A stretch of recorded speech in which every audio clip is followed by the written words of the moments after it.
Hi, welcome to Dig Into China. I'm Zhangzhou.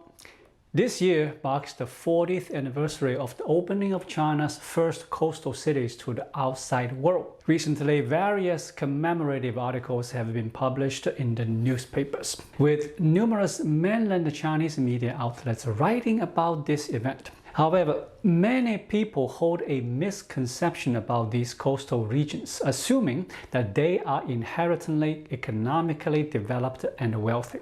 In reality, this is a misconception. Many coastal cities and regions in China are actually impoverished, a fact that has often been overlooked. If you were to connect all the impoverished cities along the China's coast, you would see a coastal poverty belt, which has a significant impact on China's economy. Today, let's delve into this issue. First, let's take a closer look at the current economic situation in China's coastal regions. The misconception that China's coastal regions are economically developed started 40 years ago. In 1984, the Chinese government designated 14 cities as coastal open cities, and the number of these cities have since increased. Through government promotion, these so-called coastal cities have been widely regarded as economically prosperous areas. In fact, back in 2017, a mainland Chinese financial media outlet published an article titled, "Out of 54 coastal cities in China, 29 are economically underdeveloped." The belief that all of China's coastal regions are economically prosperous is a misconception. The article also mentions a standard comparing the per capita income of these coastal cities with the national average at that time. It points out that over 29 cities in China's coastal areas have a per capita income below the national average. This includes regions like Fujian, Guangdong, Hainan province, which are often seen as wealthy, but actually have many cities with income below the national average.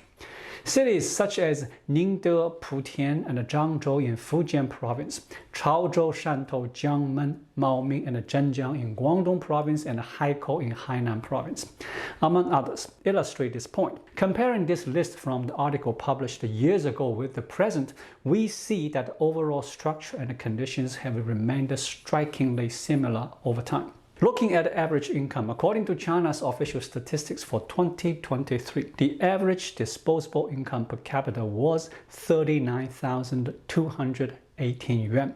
Applying this updated standard and comparing it with the coastal cities mentioned in the article, we still find that most of these cities did not reach China's average per capita income level based on last year's data. In 2023, for instance, Zhangzhou had a per capita income of only 38,700 yuan, while Putian's was 38,800 yuan, both below the national average. In Guangdong's poorer cities, the disparity is more evident. For example, Chaozhou had a per capita income of just over 27,900 yuan, Maoming around 35,000 yuan, and Zhanjiang about 2,278 yuan. Even Haikou in Hainan province had a per capita income of just over 38,000 yuan. Many similar coastal cities have disposable income level notably below the national average. In essence, the poverty trend in China's coastal cities has been persistent, and currently the situation may even be deteriorating further. Why might this be worsening? To understand, let's explore the economic trends across China's coastal cities. It's widely understood that China's coastal regions have historically relied on manufacturing as their primary economic sector, crucial for driving the country's exports. According to an article by China's National Development and Reform Commission, the economies of Guangdong, Jiangsu, Zhejiang, Fujian, and Shanghai collectively represent more than 1/3 of the national economic output. These regions also contribute nearly 40% of the national fiscal revenue and provide close to 80% of the central government transfer payments. Essentially, cities along China's southeastern coastal are vital financial hubs and revenue generators for the country. However, they currently confront challenges such as a substantial withdrawal of foreign investment, resulting in widespread factory disclosures. This situation is directly linked to the broader geopolitical context of decoupling between China and the United States. Throughout the history, from the Mediterranean trade of ancient Greece and Rome through the Atlantic trade of the age of exploration to the modern Pacific trade, coastal economies have consistently relied on outward-oriented trade for prosperity.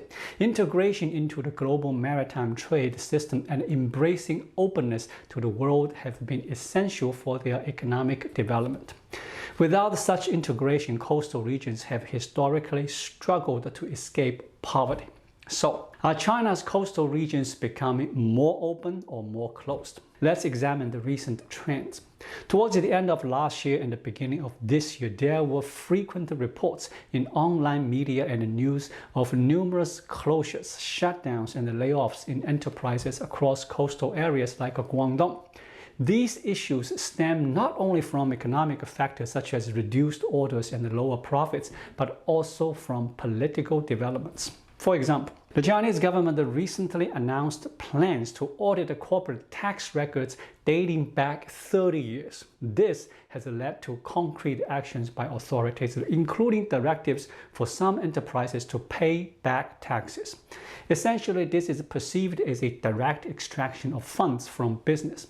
Faced with such measures, business's immediate response has been to shut down operations and possibly relocate to minimize losses. This highlights another significant factor contributing to the widespread closures: to protect assets and ensure survival. As a popular internet joke in mainland China goes, if there are 100 birds in the forest and you shoot one, how many birds are left? Even elementary school students know that once the gun fires, all the birds will fly away, leaving none behind. However, Chinese tax officials seem to believe that 99 birds will stay. When all the birds fly away, the coastal regions will see a rise in unemployment, which will inevitably lower the real employment rate and the per capita income levels. In the first quarter of 2024, official statistics from Shenzhen, Guangdong reported a 40% increase in the registered unemployment rate. The actual figures are likely much higher. As one of the most economically developed cities in China's coastal region, if Shenzhen is experiencing such issues, the situation in other areas is likely even more severe. In summary, the emergence of the coastal poverty belt is not merely a regional issue, but a reflection of broader problems within the entire Chinese economy. Thus, the economic challenges facing China are not localized but pervasive, indicating a severe systemic issue. In other words, the situation in other parts of China outside the coastal poverty belt may also be dire. If you live in a non-coastal region, don't take comfort in the misfortunes of the coastal areas, as your circumstances could soon become even more challenging. Let's analyze the data and the facts to understand the underlying issues in China's overall economic structure and the role of the coastal poverty belt within this larger framework. The rules of the game in Chinese society are changing. With the massive exodus of foreign investments, widespread business closures, and the rapid decline of the market economy, the landscape is shifting. Although statistics might suggest that the Chinese economy is holding up, this is mainly due to government intervention. In May, China's total social financing saw a sharp increase, primarily fueled by government bond issuance. As I previously mentioned on the program, the issuance of special government bonds has triggered a surge in government debt issuance. In May alone, new government bonds amounted to 1.2 trillion yuan, an increase of over 660 billion yuan year on year. This surge is not driven by market forces, but entirely by state action. China's economy is swiftly evolving into a regionally driven marketization system led by the state. Furthermore, the gap between the growth rate of M1 and M2 continues to widen, indicating a worsening situation where there is more idle money M2 and less actively circulating money M1. Currently, China's economy is facing significant challenge. M1 growth has dropped to its lowest historical levels, indicating a near standstill in real economic activities. As market mechanisms recede, they leave behind large vacant areas that are increasingly dominated by the Communist Party's bureaucratic system, bureaucratic culture, and a bureaucratic economy. The more entrenched the bureaucracy, the more severe the poverty tends to be in those regions. In the past, there was a recognized poverty belt surrounding Beijing, illustrating why the city, despite its development, hasn't uplifted its neighboring areas. The northern region operates not as a market-driven society, but as a power-driven one, marked by extensive bureaucracy and profound social inequalities. Beijing, as China's political hub, centralized regulatory and power institutions, leading to a concentration of wealth that affects the surrounding regions. Control over power equates to control over all resources, both social and commercial, which translates directly into wealth. Cities where power and resources are concentrated naturally control wealth.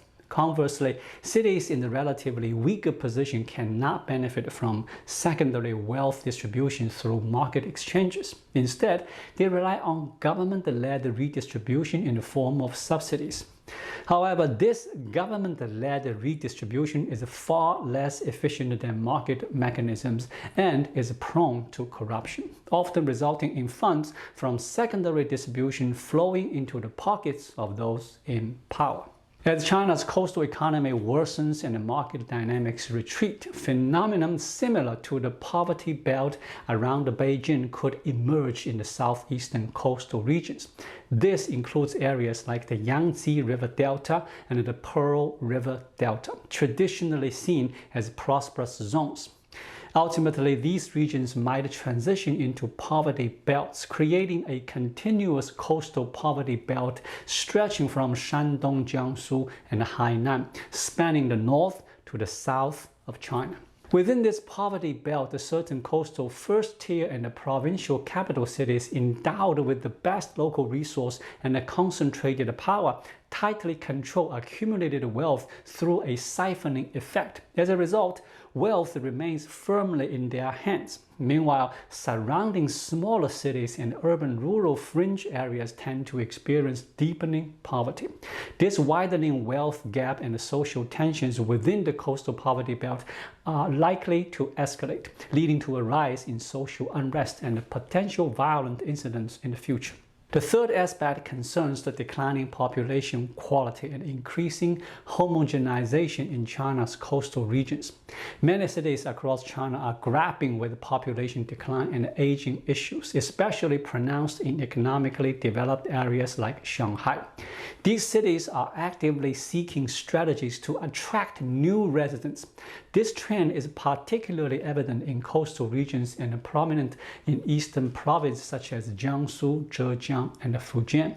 Based on research from a Chinese think tank, the eastern coastal regions of China predominantly experience inward migration. However, these migrants often lack high-quality skills or talents and typically come from surrounding impoverished areas. In coastal cities where opportunities in manufacturing and private enterprises are dwindling, these newcomers often struggle to secure decent employment. Consequently, many end up underemployed or idle in society. The Chinese government's focus on developing high-end industries contrasts sharply with the predominantly low-skilled population in coastal regions. Despite the apparent abundance of labor in these areas, many residents risk becoming a large potential unemployed workforce, posing a destabilizing factor for coastal society. Consequently, future social turbulence in China's southeastern regions could likely originate from these incoming populations. These three main factors are causing China's coastal regions, once considered prosperous, to become increasingly poor and insecure. The emergence of a new coastal poverty belt in China is now an undeniable reality. However, if we expand our view, what does the future hold for the entire country? How does this coastal poverty belt fit into the broader regional structure of China? Although the economic situation in the coastal regions is dire, the future economic conditions of China's vast inland areas may be even worse. The inland economy is not expected to experience a soft or hard landing, but rather a crash landing. Under these circumstances, China's inland regions, especially the suburbs and the rural areas, are planned to be integrated into collective ownership systems according to the Communist Party's plans. Labor farm systems are likely to be heavily promoted in these areas. In previous episodes, I've discussed how the system of large-scale rural restructuring in the labor camps is gradually taking shape and being promoted in China's inland regions. On June 28, the Chinese Communist Party announced the passage of the Rural Collective Economic Organization Law, which will be implemented starting May 1, 2025. The primary goal of this law is to strengthen the development of collective agricultural economies, essentially preparing for future wartime and famine scenarios. This clearly indicates that China's inland regions will adopt a wartime system, implementing collective economic structures similar to the people's commune and the labor farms. In the future, rural laborers in China will not earn money but work points, effectively becoming the social livestock in the true sense, livestock working in the people's commune.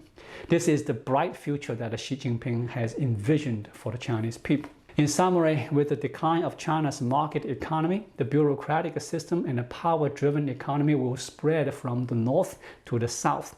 This means China's future will see the southern regions becoming more like the northern regions, erasing the distinction between them. From this perspective, the southeastern coastal poverty belt is an extension of the poverty belt around Beijing. Historically, China has been a country where bad money drives out good. Despite being a superior system with better social rules, the market economy has not flourished in China. Instead, it has faced reverse elimination and is on a path to extinction. This is the first trend I have summarized. The second trend is the transformation of inland regions into a prison-like system. In the future, China's inland regions will follow social rules modeled after collective farm and labor camps. Everyone will become laborers engaged in collective work, reverting to the conditions of the Mao Zedong era. The third trend involves the increasing impoverishment of coastal areas in China. While these regions are relatively better off economically compared to inland areas, the overall situation is deteriorating. This exacerbates wealth disparities and social tensions, likely leading to heightened social unrest and increased mutual harm among the lower classes. The above summary only reflects the midterm to short-term outlook for Chinese society, approximately over the next 3 to 5 years. Looking further ahead, however, the situation in China is predicted to worsen significantly, even becoming more terrifying. It can be foreseen that China's economy in the long term will evolve into a binary structure, one characterized by inland labor camps and the other by impoverished coastal regions. These are anticipated to emerge as the primary economic patterns shaping China's future. Thank you for watching. Please like, leave a comment, and subscribe to my channel. Just click the subscribe button right here. I'll see you again shortly. Until then, be well.